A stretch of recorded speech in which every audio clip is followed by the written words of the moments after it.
고린도전서 11장 23절부터 26절까지 말씀 한 절씩 번갈아 읽고 마지막 절 함께 읽겠습니다. 내가 너희에게 전한 것은 주께 받은 것이니 곧 주 예수께서 잡히시던 밤에 떡을 가지사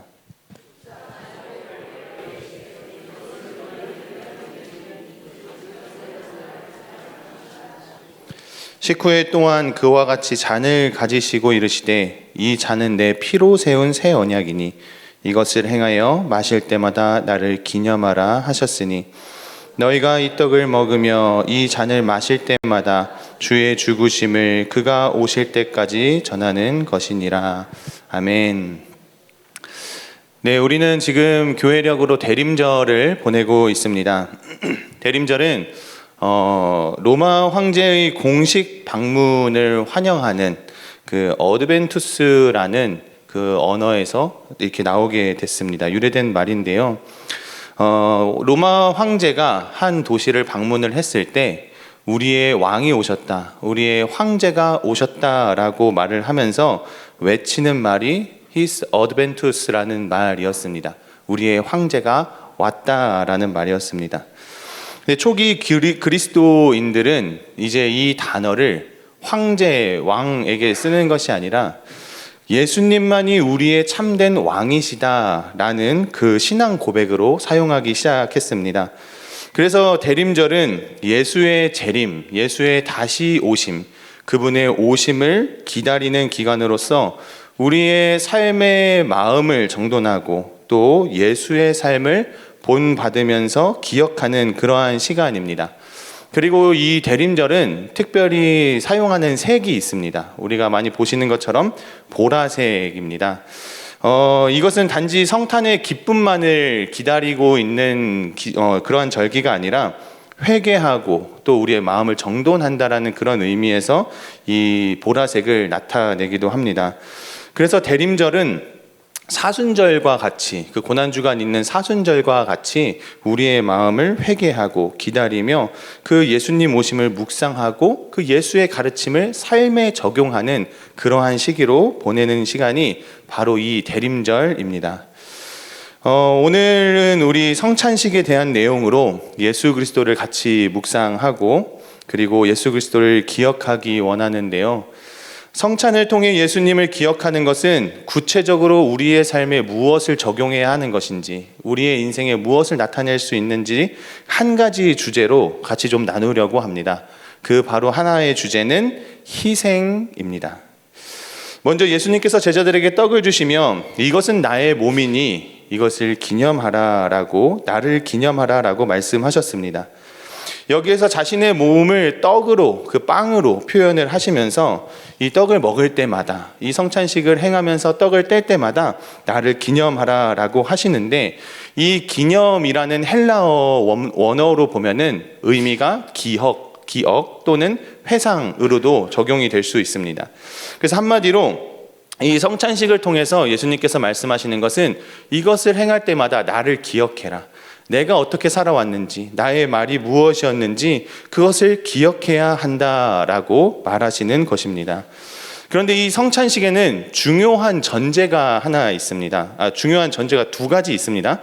첫 번째는 세상이나 황제가 나의 주인 또는 나의 왕이 아니고 그리스도만이 나의 유일한 왕이다라는, 그리고 내가 그분을 믿는다라는 그러한 고백을 하는 사람들이 모이는 자리입니다.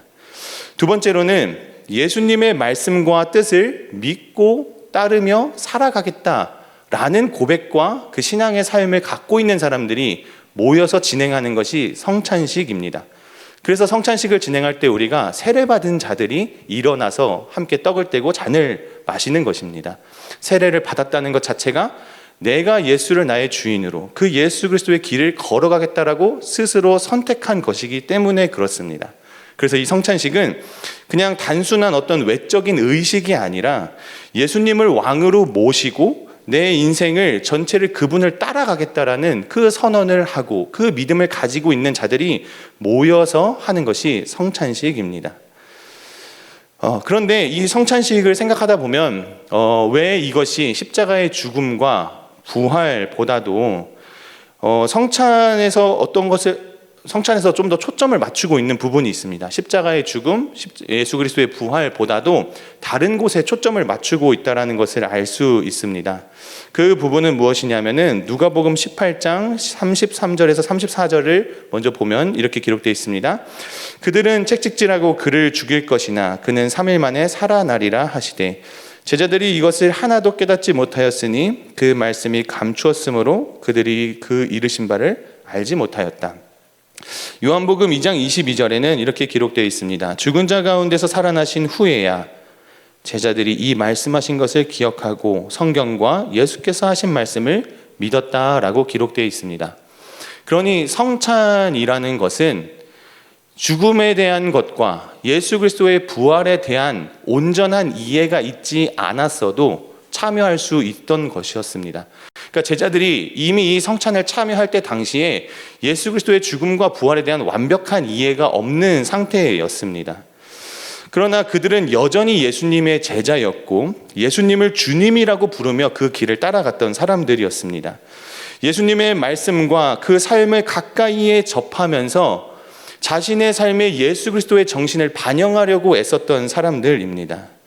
예수님은 바로 이 사람들을 두고 너희들이 나의 제자다, 너희들이 이 성찬에 참여할 수 있는 자격이 있는 자들이라고 말씀하신 것입니다.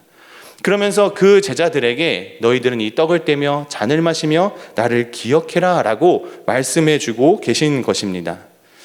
이처럼 우리도 세례를 받고 예수를 믿기로 결정을 했다면 그것은 곧 내 스스로가 제자로 살아가기를 결단한 것입니다.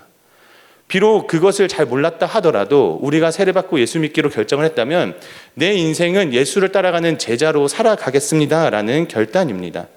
우리가 십자가의 죽음과 부활에 대한 완벽한 이해가 없다고 할지라도 우리는 예수 그리스도를 따라가기로 선택한 자들이기 때문에 우리는 제자의 삶을 살아야 하는 것입니다.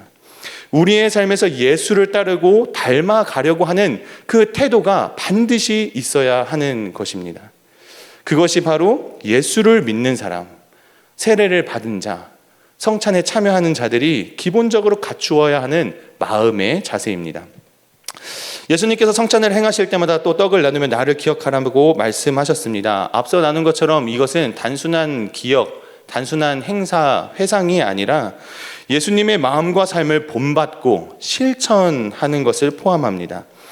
초대교회는 그래서 이 말씀을 따라 매주 성찬을 나눴습니다. 우리와는 좀 형식이 다르긴 했지만 떡과 잔을 마시고 밥을 함께 먹으면서 매주 성찬을 진행하며 예수님을 기억했습니다.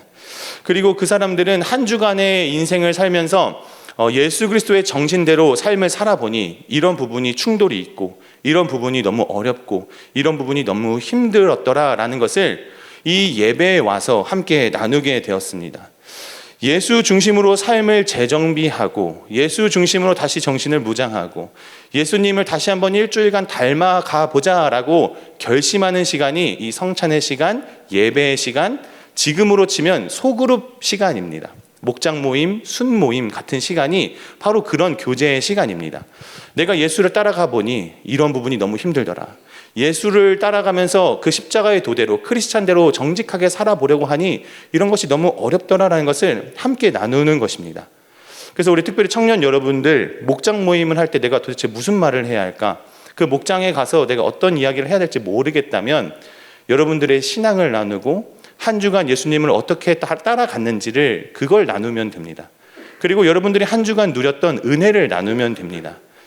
우리 교회는 예수 그리스도를 공통 분모로 하고 있기 때문에 그 소그룹 모임에서, 목장 모임에서, 순 모임에서, 우리 소그룹 모임에서 어느 곳에서든지 예수와 우리가 예수께 받은 은혜가 빠지게 되면 그 모임은 공허한 모임이 됩니다. 예수를 나누지 않으면 그 소그룹 모임에서 우리는 아무런 의미를 찾지 못할 때가 있습니다. 예수가 빠지게 되면 우리는 그 모임을 하면서 세상 모임과 다를 것이 없는 것 같다라고 느낄 수도 있습니다. 그런데 다른 사람에게 탓을 돌리거나 다른 사람이 이야기해 주기를 기다리기보다 내가 받은 은혜, 내가 예수를 경험한 것을 먼저 나누면 됩니다. 그러면 그 목장 모임과 소그룹 모임이 더욱더 풍성하게 될 것입니다.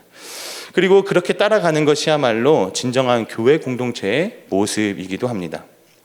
성찬식에서 예수님께서 떡을 떼시면서 이것을 자신의 몸이라고 표현을 하셨는데 이것은 단순한 말이 아닙니다. 이것은 예수님께서 십자가를 지시기 전에 했던 행동과 말로써 이것은 예수님께서 십자가상에 달리시기 전에 채찍을 맞고 모든 매를 맞으면서 그 살덩어리가 뜯어져 나가는 것을 의미합니다. 그래서 그 살덩어리가 뜯어져 나감으로 말미암아 예수께서는 죽음을 향해 가게 되시고 그로 인하여 우리에겐 생명을 주시는 그 몸을 떼어 주시는 것을 상징하고 있는 것입니다. 예수님께서는 마태복음 26장 39절에서 이 잔을 내게서 좀 지나가게 해주십시오라고 하나님께 기도할 만큼 사실 그 자리를 피하고 싶었던 심정이 성경에 드러나 있습니다. 그러나 결국 예수님께서는 하나님의 뜻에 순종하고 자신을 희생하기로 결정하셨습니다. 그래서 우리는 매 주일마다 사실 예배를 드리며 십자가의 죽음과 예수 그리스도의 부활 그리고 그 예수님의 희생을 기억하고 이 일주일간에는 예수님의 희생을 실천해야 하는 것입니다. 그러나 이런 희생이 억지로 하거나 혹은 일처럼 느껴지지 않으려면 우리는 반드시 우리가 어떠한 힘으로 희생을 할 수 있을까? 그 동력이 무엇일까를 우리는 반드시 알아야 합니다. 그 힌트는 다음 말씀에 담겨져 있습니다. 예수님께서는 잔을 주시며 이 잔은 내 피로 세운 새 언약이니 마실 때마다 나를 기념하라 라고 말씀하셨습니다. 이 말씀은 예수님의 피로 맺어진 새 언약 안에서 이제 우리가 그 성령님과 함께 살아갈 수 있다는 초대를 받은 사건입니다. 성령은 하나님의 뜻을 알게 하시고 우리의 삶에서 하나님의 뜻을 실천할 수 있도록 도우시는 분입니다. 능력이 되시는 분입니다. 하지만 현실에서 우리는 희생을 해야 할 때마다 먼저는 자신의 힘을 동원하려고 하는 경향이 있습니다. 내가 감당할 수 있는 만큼, 내가 지치지 않는 만큼만 희생을 하고 싶어 합니다. 그래서 내 상황에 따라 힘이 없다, 지쳤다, 나는 못하겠다라는 말을 하게도 됩니다. 이러한 희생, 나를 중심으로 이루어지는 희생은 결국엔 자기중심적인 희생으로 흘러갈 수가 있게 되고 시간이 되어서 한계를 부딪히게 되면은 신앙적으로도 후퇴하는 경험을 하기도 합니다. 그렇기 때문에 이 교회에서 희생을 할 때는 우리가 어떤 율법적인, 어떤 도덕적인 면에서 나의 능력을 갈아 넣어서 내 체력을 갈아 넣어서 희생하라라고 하는 것이 아니라 예수님을 닮은 모습으로 희생하라라는 것을 말합니다. 이 말씀이 우리에게는 어쩔 때는 굉장히 부담스럽습니다. 나는 이미 너무 지쳤는데, 나는 더 이상 감당할 힘이 없는데 또 희생을 하라니 이것이 참 부담스러운 말씀처럼 느껴질 때가 있습니다. 그러나 우리의 마음이 지칠 대로 지치고 힘들 대로 힘들고 내 주변 상황이 해결되지 않는 것처럼 보일 때 그때 다시 한번 예수님께서 이 말씀을 주신다면 우리는 그때 예수 그리스도를 바라봐야 합니다. 예수님도 십자가를 지시기 전에 수많은 모욕과 수많은 고통을 당하셨습니다. 예수님은 이미 육체적, 정신적 고통을 당하고 계셨습니다. 예수님은 지칠 대로 지쳐서 십자가를 들 수가 없어서 구레네 시몬이 대신 들어주지 않으면 그 십자가를 들 수 없는 몸의 상태까지 되셨습니다. 예수님의 마음과 몸과 그 모든 것이 지쳐있는 그 상황 속에서 예수님은 그 길을 끝까지 가셨습니다. 어떻게 그것이 가능할까요? 그 답은 예수님이 자신의 삶을 어떻게 바라보셨는지를 알면 답을 얻을 수 있습니다. 예수님은 이 세상에 오신 그 순간부터 하나님의 뜻을 이루기로 결정하셨습니다. 하나님의 뜻을 완성하기로 결심하셨습니다. 때문에 예수님이 받으시는 고통의 그 순환과 십자가의 죽음은 의미 없거나 목적 없는 것이 아니었습니다. 성경에 계시된 대로 우리의 인생을 구원하기 위한 예수님의 그 목적, 그를 위하여, 하나님의 그 목적, 그를 위하여 예수님은 자발적으로 선택하고 자발적으로 희생하고 자발적으로 받아들이셨습니다. 예수님께서 십자가의 길을 끝까지 걸어가실 수 있었던 것은 자신의 삶과 죽음을 바라보는 관점 때문이었습니다. 하나님의 뜻을 이루겠다라는 그 관점 때문이었습니다. 때문에 예수님의 마음을 지배했던 것은 잘 살아가는 것이 아니라 하나님의 뜻대로 자신의 생명을 내어주는 것이었습니다. 이것이 예수님의 마음을 지배했던 것이었습니다.